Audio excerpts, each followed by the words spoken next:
Well, this evening's program is scheduled as a debate, which puzzled me all the way through. There are some problems. One problem is that no proposition has been set forth. As I understand debate, people are supposed to advocate something and oppose something.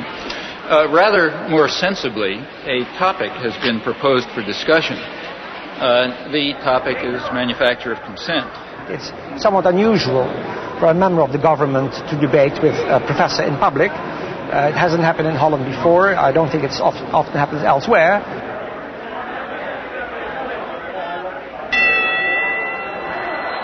Mr. Bolkestein, the floor is yours.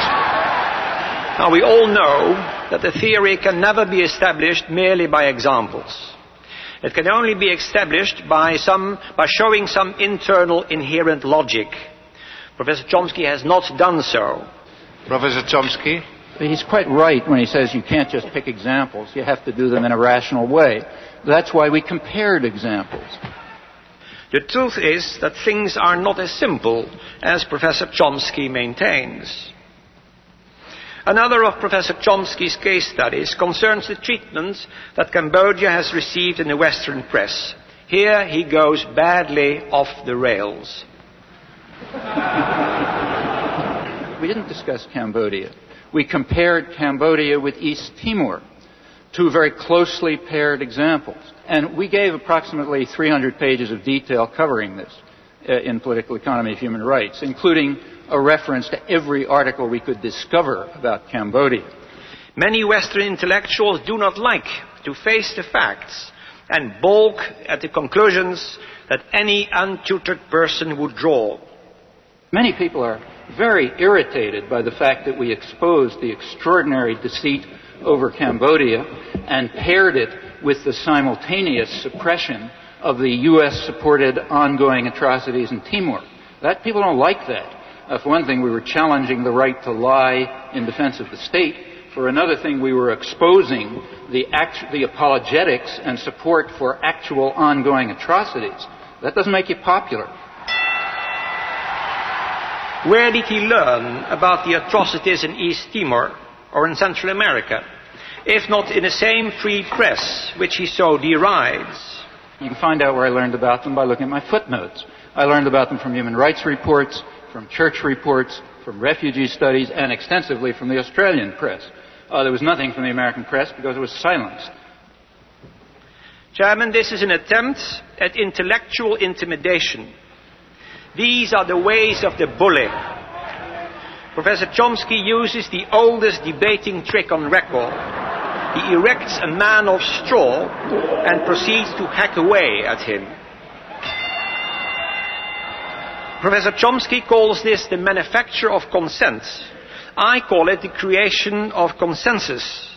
In Holland we call it draagvlak, which means foundation. Professor Chomsky thinks it is deceitful, but it is not. In a representative democracy, it means winning people for one's point of view. But I do not think that Professor Chomsky believes in representative democracy. I think he believes in direct democracy. With Rosa Luxemburg, he longs for the creative, spontaneous, self-correcting force of mass action. That is the vision of the anarchist. It is also a boy's dream. Those who believe in democracy and freedom have a serious task ahead of them.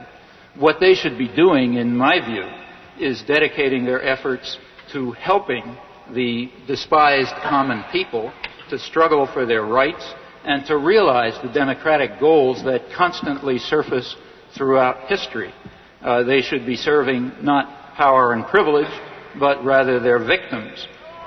Freedom and democracy are by now not merely values to be treasured, they are quite possibly the prerequisite to survival.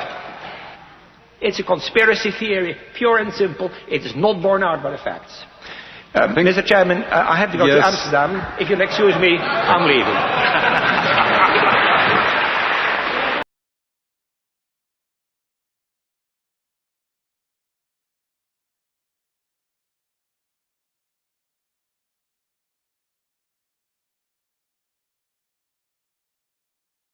Welcome to History in the Making.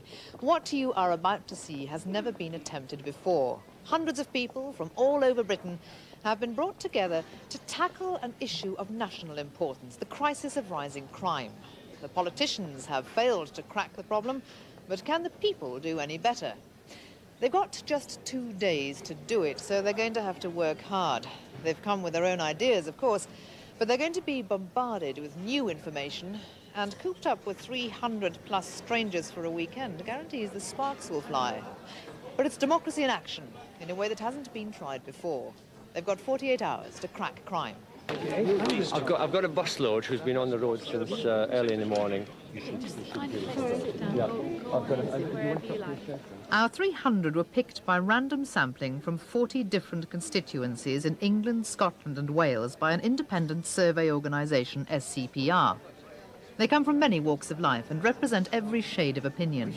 So the views they start out with mirror the attitudes of the nation. All they have in common is that they are registered to vote. What we're attempting is a new form of democracy. It's the dream of a man who thinks our current system fails the people. Most people don't have the time or motivation to really think about important issues. But these 300 people are being given just that opportunity. The process begins. My name is Sheena MacDonald. I'm the presenter of the television programme, so I'll be sharing this weekend with you. Thank you then for coming, and can I also congratulate you for committing yourself to this project, because by doing so you are taking part in an unprecedented experiment really in democratic activity. This is the first time ever, not just in Britain, but the first time in the world, that a random representative cross-section of people have come together to tackle an issue of national importance in this way. The whole weekend, if you like, then, is, well, a laboratory, or perhaps a test tube is a better metaphor.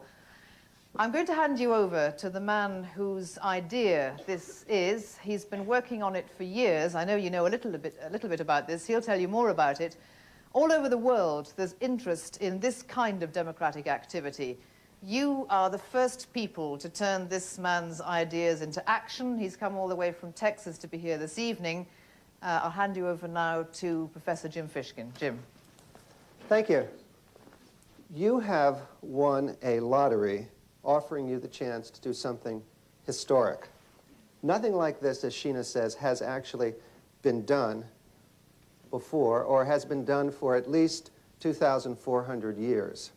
That is, not since the citizens' juries and legislative commissions chosen by lottery or by random sample in ancient Athens has there been a statistical microcosm of an entire citizenry brought together to a single place to deliberate on important public issues.